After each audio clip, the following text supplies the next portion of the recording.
Good morning friends. Agree coaching India YouTube channel में आपका स्वागत है। आज हम इस वीडियो में बात करने वाले हैं कि average, standard deviation, standard error हम किस प्रकार से एक्सेल में कैलकुलेट कर सकते हैं। जैसा कि आप सभी जानते हैं कि जो भी रिसर्च आर्टिकल्स होते हैं उनमें इस प्रकार के डेटा की आवश्यकता होती है। तो यहाँ पर ये रेंज दिया हुआ है, ये मीन और स्टैंडर्ड एरर यहाँ पर दिया हुआ है। तो ये आप मीन और स्टैंडर्ड एरर किस प्रकार से एक्सेल फाइल में आप कैलकुलेट कर सकते हैं, ये हम इस वीडियो में बात करेंगे।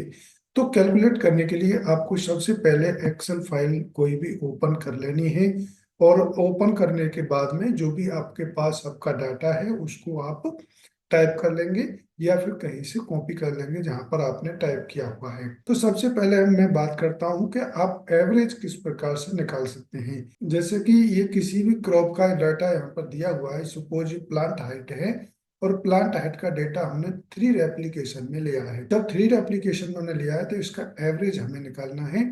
तो एवरेज निकालने के लिए हमें नए कॉलम में आना पड़ेगा। नए कॉलम में हम बराबर का निशान लगाएंगे और बराबर का निशान लगाने के बाद में आप यहाँ पर टाइप करेंगे एवरेज।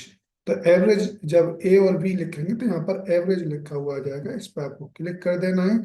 क्लिक करने के बाद में अब ये कह रहा है कि किसका एवरेज निकालना है। तो अब इन तीनों को हम यहाँ पर सेलेक्ट कर देंगे। सेलेक्ट करने के बाद में जो ब्रैकेट है उस ब्रैकेट को बंद कर देंगे, और बंद करने के बाद में जब हम इंटर मारेंगे तो इस प्रकार से यहाँ पर ये एवरेज वैल्यू आ जाएगी। और इन सभी की एवरेज वैल्यू एक साथ आ जाएगी, क्योंकि आपको बार बार ये फॉर्मूला लगाने की आवश्यकता नहीं है, क्योंकि यहाँ पर फॉर्मूला लग चुका है।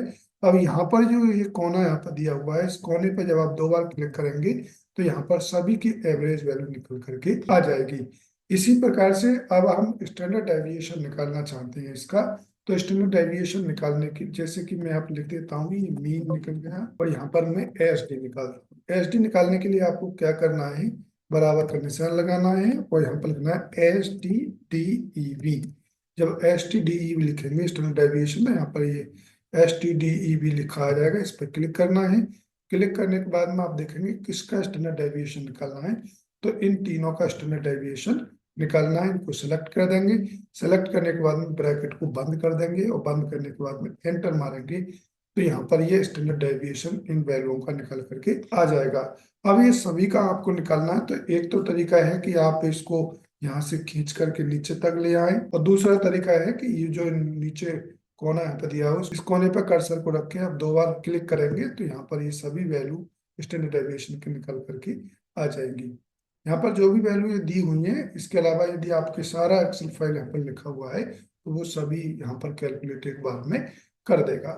अब हम स्टैंडर्ड एरर निकालते हैं। स्टैंडर्ड एरर निकालने के लिए आपको बराबर का निशान लगाना है। बराबर का निशान लगाने के बाद में स्टैंडर्ड डेविएशन की वैल्यू पर आपको क्लिक करना है। क्लिक करने के बाद में आप ऑब्लिक का निशान लगाएंगे और उसके बाद में S Q R T type करेंगे तो एस क्यू आर टी लिखा हुआ आ जाएगा, इसको क्लिक करना है।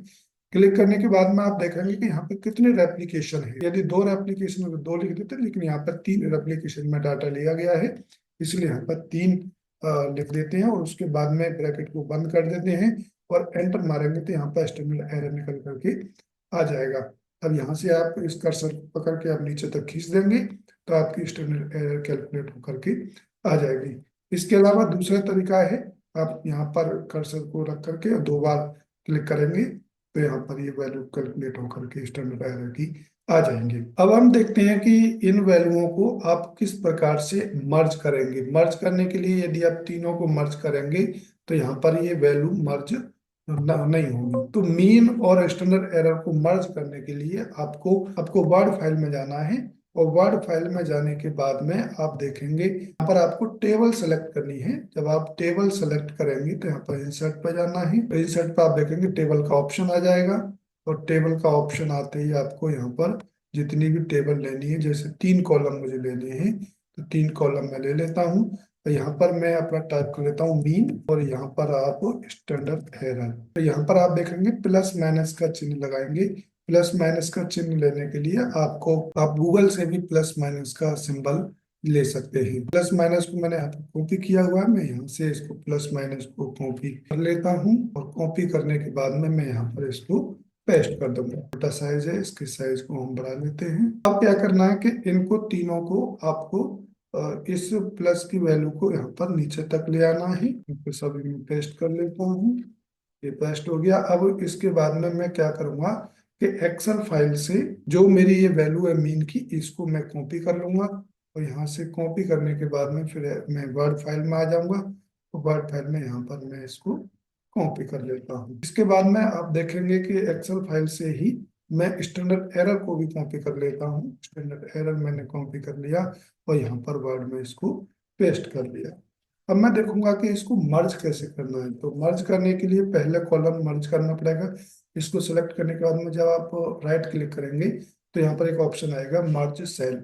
मर्ज सेल पर जब मैं क्लिक करूंगा तो यहाँ पर ये सेल जो है मर्ज हो जाएगी। मिडिल में करना है तो यहाँ से आप मिडिल में कर लेंगे। अब दूसरी सेल को हम मर्ज करेंगे तो कैसे करेंगे, तो यहाँ पर आपको इसको सेलेक्ट करके राइट क्लिक करना है, सेल मर्ज।